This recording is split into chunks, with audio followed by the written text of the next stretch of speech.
How's it going, everybody? My name's Jordan. And I'm Taya. That's my mom. And that's my son. And together we are Bridging the Gap. Now, today's topic is boundaries between the parent and the child and the importance of them and just overall whatever it is. So, mom has a dictionary out. She has the definition of the word boundary. So, we're going to go to good old Webster's New Explorer Dictionary, which was right in front of me, by the way, and I did not even see it because I'd be so absent-minded and in my own little space in life. So, according to Webster's, a boundary is something that marks or fixes a limit as of territory. A synonym would be a border, a frontier, or a march. Okay. All right? So, in other words, creating limits. Creating a space, but within that space, understanding that there are limits around it, which will stop you from going beyond a certain situation or circumstance, or in a lot of cases, a level of respect. And I think that when it comes to the parent-child relationship, that's what's important. You want to create a relationship with your children that enables them to feel safe and comfortable to come to you and talk to you about whatever it is that life may present to them. Friends, peer pressure, drugs, sex, just the ins and outs of growing up. But also within that confines of those relationships, you want to also create limits so that way they understand where not to go. All right. So one of the things, especially within my relationship with my children, is I've tried to create an openness, a relationship where they can pretty much come and talk to me about anything, even understanding that I might, after hearing them out, I might be a little upset or I might even be disappointed. However, more so than anything, they know that they can count on me at least being there to hear them out and give them that space to get things off their chest, which I believe is very important to our teenagers because the majority of them don't have a safe place that they've created or that has been created for them to express themselves. So to you, what does that mean? Yeah, speaking of what you're saying about like allowing your children to come and talk to you about certain things, like we had that in ourselves recently. You know, I had to come to her about some things I was struggling about, and you know, even though afterwards she was disappointed, it kind of helped me know that my mom would be there no matter what I do or what I say. But at the same time, she's not a friend though. You know what I'm saying? I can't just come and confide to her about like just, you know, dumb things or anything like that. Or not in the way. Let me change that because I'm not my children's friend at all. Yeah. And I've made sure that they understand that in this plane of things, that was not the relationship parameters that God ordained for us.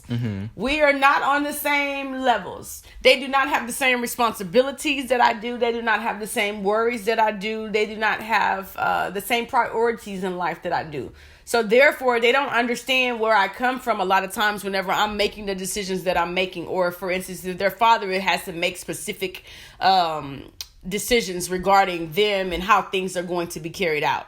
Right. However, I have tried to once again create a space in which my children feel comfortable enough to me to understand that no matter what, I will be there for them. Unless it comes a time where I done my best. I've given you all of the tools necessary for your success. I've helped you develop good coping skills, and you're still out here deciding that you're going to make stupid choices and decisions. And then that's a point where me being the type of person that I am, I'm going to step back and I'm going to let life teach you the lessons that you apparently not trying to listen to from me. Yeah. Yeah. So, nice. Yeah. And yeah, like you said, I'm not your friend. That's just not the way things were supposed to be this time around. Maybe in another life, you guys. Maybe I have a friend like my mom, but she's my mom, so I'm not gonna have any other friend besides her. Well, at the same time, like she's not a friend, but we friends. Yeah, you know what I'm saying? It's like a friendly, like it's almost to where a friend, but like this friend is way higher than me, and like I know that I have to treat this friend with like a whole lot of respect, and if I don't, you know, there are consequences, repercussions. Yeah. That go about not being respected in the way in which I deserve to be respected. And I say that because I don't disrespect my children as much as I can possibly help within my sense of self or within my understanding of what's going on. Hold on one second. Young lady, get yourself together, please. Thank you. All right. So what that means is I don't. By the way, prime example right there. We got a little one behind the camera, my little sibling. She's helping along, but when she steps out of the boundaries, which we asked her to calmly and respectfully, then I have to step in and do my part as a parent and correct her to make sure that she's going to be the best version of herself in the end. So we're trying to like get a balance of like, you want a balance of respect and like, you know, your children to respect you, but also, you know that you can be comfortable around your parents, like almost a friend relationship, but not fully. Not quite there. We will end up reaching a friend relationship later on in life when you guys have some of the same responsibilities as I do. And I say that because then you'll understand where a lot of my decisions have come from. You'll understand that they're not coming from a place of malice. They're not coming from a place that I don't want you to have fun or I just don't understand what it's like to be young. Because believe it or not, baby, I promise you we do. But in my case specifically, I can say that my children have not lived the type of life that I lived. By the time I was 17, by the time I was 12, 13, 14, 15, 16, 17 years old, I had freaking problems, grown people problems. I never had a chance really to enjoy a childhood or enjoy a teenage span of life. I was always either having to be grown and take care of myself or being placed into grown-ish situations where I had no other option but to become self-sufficient.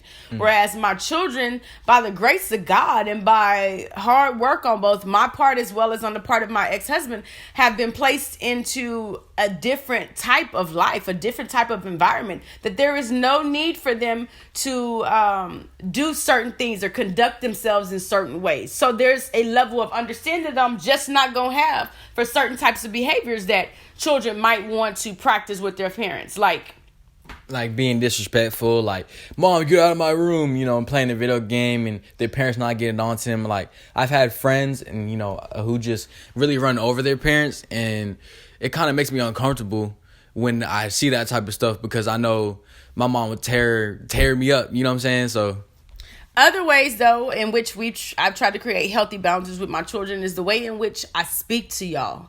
The verbiage that we use with our children, and I'm telling you from my own personal experience, can make or break their little young spirits. Children are very literal. You all don't understand a lot of subcontext or subliminals that go along in the conversations that adults have. So it's not healthy for adults to address their children in derogatory manners, to speak to our children in anything outside of loving words. Now, my tone might be harsh and some of the things that I might say might be stern. However, I'm not disrespecting my children by calling them out their names. I'm not trying to belittle them by calling them names beneath who they are. Even in my manner of trying to correct you all, I try to make sure that I do that in a place that comes from love. You know, I don't call my children stupid. I don't call my children dumb. I don't call them out of their names. Even doing that playfully, like I seen some of my friends' parents do it. I kind of, you know, mess with your head, like, dumb at. You know what I'm saying? It's like trying to play around, but that's not. Kids take that literal. Like, even if you're playing with me, like, there's some truth to that. Like, every single joke, there's some truth behind it. There's always a basis of truth behind the things that people say to you. So you have to remember that. And when it comes to my children, I know what it's like to have people talk crazy to you as a child. And for you to not understand that they might be saying it in a jokingly manner from their perspective. But from my perspective, upon receiving that shit marked me. It scarred me. You know, it scarred me mentally. It scarred me emotionally. And it hindered a part of me to the point where, thank God I was strong enough to look at the things and understand that the situations that I was going through, they weren't me. You know, whereas I understand that a lot of people, on the other hand, are not capable of making that distinction, that the things that they're going through are not who they are, you know. And so when it came to me creating life and then being responsible for rearing that life, your mental well-being has meant the most to me with you guys. You know what I'm saying? And another thing I believe creates healthy boundaries is, as an adult, being able to apologize. Being able to acknowledge that I am not God. I do not have the final say-so over things. I can be wrong. You're not perfect. Yeah, I'm not perfect. And that when I do err, it's important for me to acknowledge that error and to acknowledge it and to apologize and to say that I'm sorry. You know what I'm saying? I'm sorry. I was wrong. I was incorrect. And I have a tendency, at least I hope I do. You know what I'm saying? She does. To doing that with you guys, including from the oldest one who's 19 and away at college to him and down to the 6-year-old. Oh God, you got old. Why I got these old ass kids? Anyways, it's important for me once again to make sure that I respect you. That's a part of that boundary. And at the same time, I respect her. And as my siblings do, we just respect our mom. Simple as that. And it's appreciated. It really does make a difference. Because the more I feel appreciated and the more I feel that I'm being respected in the role of your mother, that's the more that it encourages me to want to do even more for my children, to be the best version of myself. You all are the only reason why, I'm real persevering. However, you all are one of my primary motivators in life to continue to strive for excellence and continue to try to find a reason. You are my reason, actually, to try to be a better me tomorrow than I was today. You know, so and it's just taking it one step at a time. That's what we're learning at the moment. Like, I'm going through my own journey. My mom's going through her own journey. So, the boundaries are important. Oh, okay. Well, thank you, little photographer's assistant. Thank you. Yeah, every time it does that, let me know. Yeah. Okay. So the 6-year-old just rescued us, you guys, from having this be a third. I think we should have first episode. All right. We had a little. Oh, I apologize for interrupting you, but I know that another area in which having boundaries or creating a sense of boundaries has helped us in our family is conversation and communication. Okay. Let's say, for instance, like the fact that you guys were not allowed to curse as kids. Mm-hmm. You know what I'm saying? We try to discuss this, or we did kind of discuss this in the first video that was messed up. But my children have never not been allowed to curse, at least in my house. What they do at their dad's house and what rules are over there, or what rules he has within his space. However, I have a very creative dialogue myself when it comes to speaking, and I try to make sure that my children understand, instead of keeping them away from things or telling them what they're not able to do or why they are what words they shouldn't use, which is a hindrance on their spirits and on their creativity. I try to teach my children instead to be mindful of their audience. So the conversations that they have with their friends are not going to be the same type of conversations that they're going to have whenever they're in a company of adults.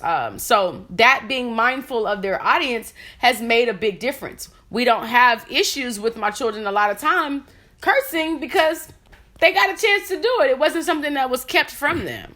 When you tell somebody not to do something, especially a teenager, they're going to want to do it.